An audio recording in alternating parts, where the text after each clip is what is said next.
Assalamualaikum warahmatullahi wabarakatuh. Selamat datang di video saya. Hari ini saya akan share trik ngerem dengan lembut.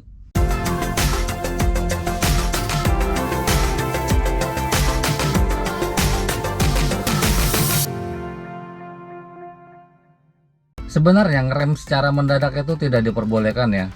Hanya dalam keadaan terpaksa saja baru boleh kita menggunakan ngerem secara mendadak.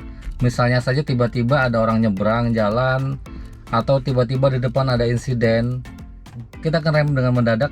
Dalam situasi seperti itu boleh, tetapi bila tidak dalam kondisi darurat, disarankan untuk mengkombinasikan rem kaki dan rem engine atau engine brake.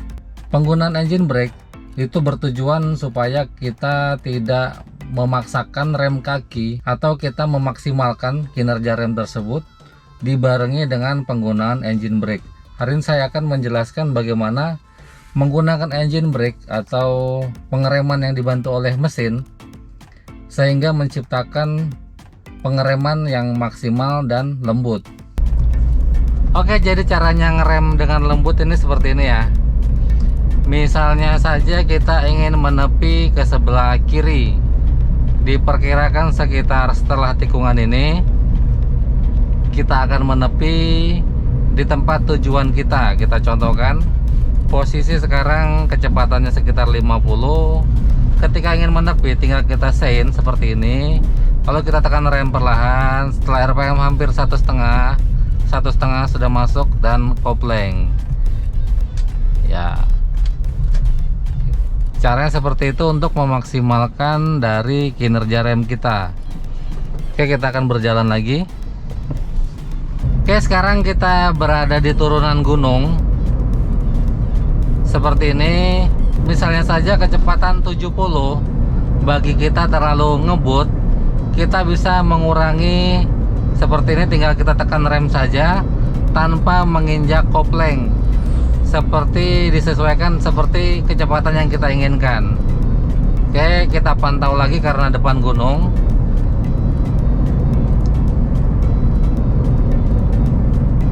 Oke, kita naik ke atas gunung dulu ya. Misalnya kita mengurangi kecepatan lagi seperti ini, tinggal kita rem saja tanpa menginjak kopling. Oke, karena depan gunung saya tambah lagi gasnya.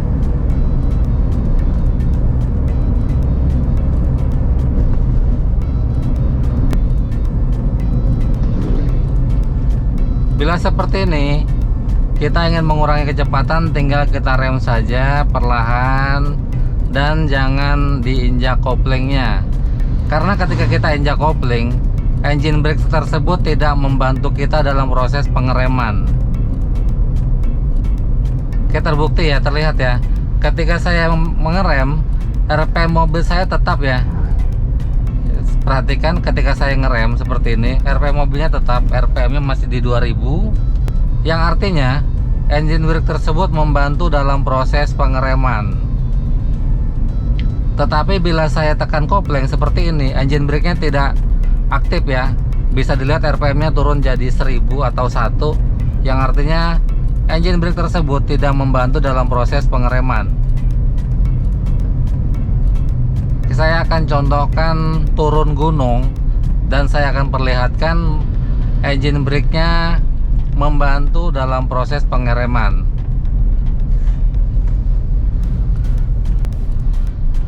Misalnya tujuan kita di depan sekitar 50 meter, tinggal kita nyalakan lampu sein, lalu tekan rem perlahan, lalu tekan kopling ketika RPM sudah melewati atau kurang dari 1,5. Oke, kita akan menuju turunan gunung. Saya akan pertahankan kecepatan sekitar 60 km per jam ya, seperti ini. Kita akan pertahankan kecepatan segini. Posisi turun gunung ya, sudah turun gunung. Saya tidak menginjak apapun. Kalau perhatikan di sini ada RPM saya sekitar 2500, yang artinya engine brake tersebut membantu dalam proses pengereman. Biar terlalu cepat, tinggal tekan rem ya. Andai kata kita injak kopling saat itu, maka mobil akan meluncur. Saya akan contohkan turun gunung, mobil akan meluncur ketika saya menekan pedal kopling. Misalnya di depan kita ada kendaraan yang melambat, tinggal tekan rem saja perlahan, jangan tekan pedal kopling saat pengereman. Oke, kita akan mengikuti kecepatan dari mobil di depan menggunakan engine brake dan pengereman pedal kaki secara perlahan. Oke, seperti ini.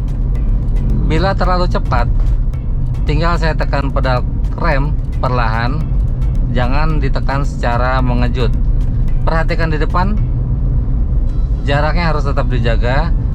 Perhatikan juga di sini, RPM saya tetap di 2000, yang artinya engine brake-nya masih bekerja dengan baik, atau kita dibantu pengeremannya menggunakan pengereman mesin. Oke, di depan ada turunan lagi. Andai kata saya tekan kopling, perhatikan RPM-nya turun, tapi kecepatannya semakin naik, yang artinya proses ini tidak dibantu oleh pengereman engine brake. Kita akan berbelok ke sebelah kanan, tekan pedal rem.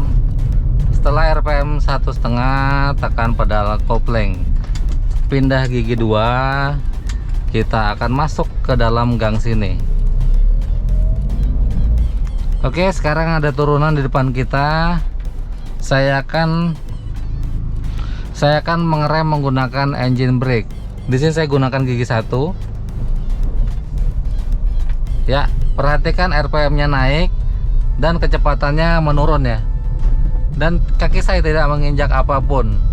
Ini pengereman dibantu oleh mesin. Bila terlalu cepat, tinggal ditambah rem kaki, dan ingin berhenti tinggal tekan kopling seperti ini.